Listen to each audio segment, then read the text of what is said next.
दोस्तों, क्या आपने कभी सोचा है कि जब इंसान मर जाता है तो उसके साथ क्या होता है? क्या मरने के बाद दोबारा आत्मा घर वापस आती है? और आखिर मरने के बाद शरीर में क्या बदलाव आते हैं? क्यों मरने के 13वें दिन 13वीं मनाई जाती है? मरने के बाद आत्मा कहाँ जाती है और आत्मा के साथ क्या होता है? अगर आप भी इन्हीं सारे सवालों के जवाब जानना चाहते हैं तो चलिए फिर आज हम आपको बताते हैं। हर कोई यही जानता है और यही मानता है कि जिंदगी एक बार मिलती है, लेकिन हकीकत तो ये है कि इंसान को मौत भी एक बार ही मिलती है। मरने के बाद इंसान को दोबारा कभी जिंदगी वापस नहीं मिलती। इसीलिए मौत का नाम सुनते ही लोगों के रोंगटे खड़े हो जाते हैं, क्योंकि एक मौत ही ऐसी चीज है जो इंसान के सारे रिश्ते एक ही पल में तोड़ देती है।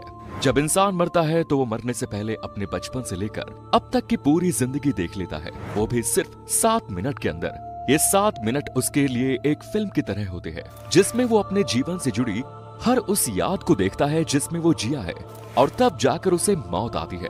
ये बात हकीकत है। साइंटिस्ट्स ने भी इस बात का दावा किया है कि मरने से पहले इंसान को ये सब एक सपने के रूप में दिखाई देता है। ये देख इंसान को ऐसा लगता है जैसे वो अपनी पिछली जिंदगी में वापस पहुंच गया है। ये सब सोचने के बाद उसका दिमाग एकदम बंद हो जाता है, जिसके बाद दिमाग में कोई हलचल, कुछ सोचने समझने की शक्ति नहीं रहती, और फिर इंसान की मौत हो जाती है। आपने देखा होगा कि मरने के बाद इंसान के पैर एकदम बर्फ जैसे ठंडे हो जाते हैं। धीरे धीरे उसका शरीर भी निढाल हो जाता है। ऐसा क्यों? तो इसके बारे में जानने से पहले अगर आपने अभी तक वीडियो को लाइक नहीं किया और चैनल को सब्सक्राइब नहीं किया तो जल्दी से कर दीजिए। दोस्तों, ऐसा इसलिए होता है क्योंकि मौत के कुछ वक्त पहले ही इंसान के शरीर में हरकत होना शुरू हो जाती है। इंसान को एहसास हो जाता है कि अब उसका जीवन यहीं खत्म होने वाला है, और इसीलिए उसका धरती से कनेक्शन यानी अर्थ सोल चक्र कनेक्शन टूट जाता है, और उसका धरती से कोई भी कनेक्शन नहीं रहता। इसी वजह से मरने के बाद इंसान के पैर ठंडे पड़ जाते हैं, और यही वजह है कि मरने के बाद आत्माएं जमीन पर ना रहकर हवा में उड़ने लगती है। जब इंसान मरता है तो उसकी आत्मा पैरों से बाहर निकलना शुरू हो जाती है, और आखिर में मुंह से होते हुई शरीर से बाहर निकल जाती है। ऐसा कहा जाता है जिसके कर्म जैसे होते हैं वैसे ही उसकी आत्मा निकलती है। यानी अगर कोई इंसान अच्छा है तो उसकी आत्मा बड़ी ही आसानी से बिना तकलीफ के शरीर को छोड़ देती है। वहीं अगर कोई बुरा इंसान है तो लोगों के साथ बुरा करता है तो उसकी आत्मा बड़ी ही तकलीफों का सामना करके निकलती है, और उसके शरीर को भी बड़ी मुश्किलात का सामना करना पड़ता है। इसीलिए आपने देखा होगा कि बहुत से लोग मरने से पहले बहुत ज्यादा बेचैन और परेशान हो जाते हैं। उनके चेहरे का रंग भी एकदम पीला सा पड़ जाता है। ये सब आत्मा के निकलने की वजह से होता है। आत्मा इतनी आसानी से शरीर को छोड़ने के लिए तैयार नहीं होती, क्योंकि इतने समय से आत्मा का शरीर के साथ एक गहरा रिश्ता बन जाता है। आत्मा को भी उसी शरीर की आदत पड़ जाती है। मरने के बाद आत्मा कुछ समय तक शरीर के पास खड़ी ही रहती है, और जब उसके घर वाले उसे देखकर रोते या चिल्लाते हैं तो ये सब इंसान को महसूस होता है, लेकिन वो कुछ कह नहीं पाता और बस इनके रोने को सुनता रहता है। ये आवाजें इंसान को शोर जैसी सुनाई देती है, जो उसको काफी परेशान करती है, और हर एक घर वाले से बात करने की कोशिश करती है। उन्हें अपना बात बताना चाहती है, लेकिन कुछ नहीं कर पाती। अब बारी आती है आत्मा के परलोक जाने की। इसके लिए भगवान 2 यमदूत जमीन पर भेजते हैं, जो उस आत्मा को अपने साथ परलोक की यात्रा कराने के लिए ले जाते हैं।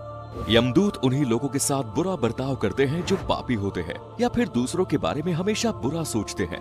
इसके बाद दोनों यमदूत उस आत्मा को अपने साथ परलोक लिए जाते हैं। पहले इस आत्मा को एक गुफा से होकर जाना पड़ता है, और फिर बाद में परलोक का रास्ता दिखाई देता है। लेकिन इस रास्ते से पहले ही आत्मा को एक नदी जिसका नाम है बैतरणी, इस नदी को पार करना पड़ता है। इस नदी में पानी नहीं होता, बल्कि भड़कती हुई आग होती है। यहाँ पे इंसान के कर्मों का ही हिसाब होता है। जैसे जो कर्म करता है वैसे ही उसके साथ होता है। इसके बाद आत्मा को परलोक लाया जाता है, जहाँ यमराज उसका हिसाब करते हैं, और चित्रगुप्त से उस इंसान के किए हुए कर्मों का सारा हिसाब मांगते हैं। चित्रगुप्त के पास हर एक इंसान का सारा लेखा जोखा होता है, जिन्हें वो यमराज के सामने रख देते हैं। अब यहाँ भी इंसान के कर्म ही उसका साथ देते हैं।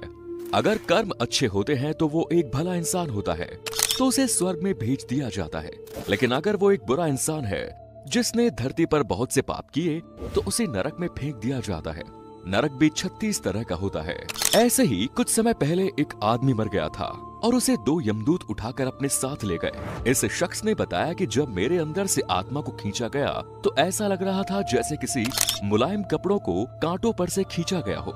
मुझे बहुत तकलीफ हो रही थी। उसके बाद मुझे परलोक ले जाया गया। वहाँ रास्ते में एक नदी पड़ी जिसमें आग और बहुत सारे कीड़े मकोड़े थे। मुझे उस नदी को पार करने के लिए कहा गया। अगर मैं उसे पार न करता तो यमदूत मुझे मारने लगते। मैंने बड़ी मुश्किल से उस नदी को पार किया और फिर मैं परलोक पहुंचा, जहां एक बहुत बड़ा दरवाजा था। वो दोनों यमदूत बाहर रुक गए और मुझे अंदर भेज दिया गया। सामने यमराज बैठे थे। उनकी आवाज इतनी खतरनाक थी कि मेरे होश उड़ गए। उन्होंने यमदूत से कहा कि इसे क्यों ले आए, इसका अभी तक वक्त ही नहीं आया। और फिर मेरी आंखों पर पर्दा डाल दिया गया। जब मेरी आंखें खुली तो मैं अपने घर वालों के बीच था।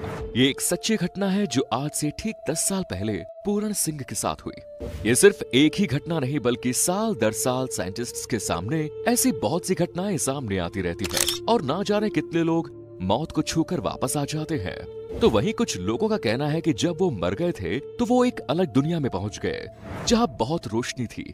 कुछ अलग लोग थे जो उनसे कह रहे थे कि अभी तुम्हारा वक्त नहीं आया है।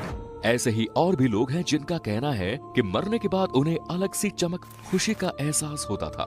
साथ ही उन्हें बहुत प्यार भी मिलता था। क्या आपने कभी सोचा है कि मरने के बाद इंसान के शरीर को अकेला क्यों नहीं छोड़ा जाता? इस राज के बारे में जानने से पहले इस वीडियो को अगर अभी तक आपने लाइक नहीं किया और चैनल को सब्सक्राइब नहीं किया तो जल्दी से कर दीजिए। गरुड़ पुराण के अनुसार ऐसा माना जाता है कि अगर डेड बॉडी को अकेला छोड़ा जाता है तो उस पर दूसरी बाहरी शक्तियों का नकारात्मक ऊर्जाओं का वास हो जाता है, यानी भूत प्रेत उस आत्मा पर कब्जा कर लेते हैं और पूरी तरह से आत्मा उनके वश में हो जाती है। इसीलिए न रात के समय में शव को अकेला छोड़ा जाता है और न ही दिन के समय में। अब बात करते हैं 13वीं तक पिंडदान क्यों नहीं किया जाता, इससे आत्मा को क्या फायदा होता है।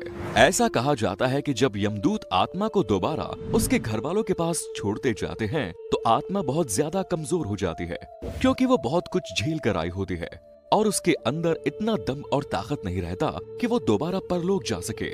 इसीलिए गरुड़ पुराण के अनुसार 10 दिन तक जो आत्मा के लिए पिंड दान करता है उससे अलग अलग शरीर के पार्ट्स की रचना होती है और ऐसे ही 13 दिन तक पिंड दान करने से उसकी आत्मा यमलोक जाने के लिए योग्य हो जाती है।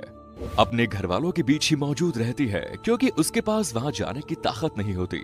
और ऐसे ही आत्मा मृत्युलोक से यमलोक के लिए जब जाती है तो उसे 1 साल का समय लगता है और इतने लंबे सफर के लिए 13 दिनों तक जो भी पिंडदान या क्रियाक्रम किए जाते हैं वो इसके भोजन जैसा होता है, जिसके दम पर ये यमलोक का रास्ता पार कर सकती है।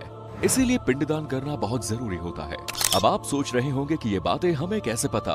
ये सुनने में भले ही एक परियों की कहानी लग रही है, लेकिन ये सब सच है, क्योंकि मरने के बाद का खुलासा खुद गरुड़ पुराण में किया गया, जो कि एकदम सच है। वैसे दोस्तों, क्या आप जानते थे मौत के बाद क्या होता है? और इस पर आपका क्या कहना है कमेंट सेक्शन में जरूर बताएं। चैनल को सब्सक्राइब जरूर करें। धन्यवाद।